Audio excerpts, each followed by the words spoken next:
I had no idea that black people made Spanish music until I was like 17. I know it sounds ignorant, but the thought never even crossed my mind. Back in high school, I had a couple of friends who were obsessed with artists like Ozuna and J Balvin, and they would play the music around me, but I really wasn't into it. It really didn't make much sense until I saw a picture of Ozuna. It was a shock. I was like, there's black people out here making Spanish, like he's just as black as me.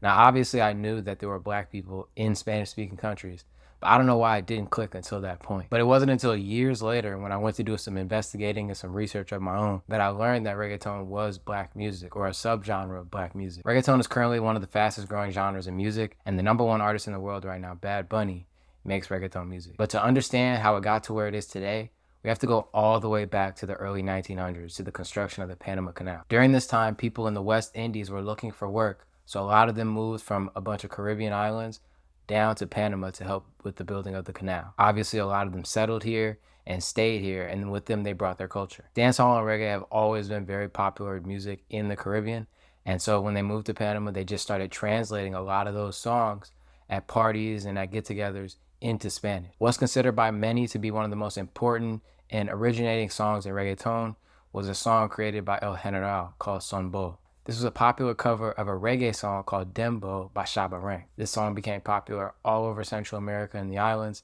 and around this time is when we start seeing it bubble off in Puerto Rico, where it's most popular today, with artists like Daddy Yankee, with DJ Pyero. Early originators of the sound that were in Puerto Rico were starting to really take shape in that area. And the thing that I think keeps most people from giving it a try or listening to it or trying to enjoy the music is that they can't understand the words, and they don't really have any context as to where a lot of the music is being played. Originally, when I started hearing it out, I was in a car, I was out with friends, and we were kind of just chilling, and it really didn't hit to me like that. But after learning all of this history behind the music, and then going out to clubs in Miami, having them play Bad Bunny, having them play J Balvin, and having them play just a bunch of popular reggaeton, it just made more sense. It's music that's meant to make you move and meant to make you dance. So if you're just sitting in your bed, laying down, and you don't understand the words, it's almost impossible to enjoy in a way.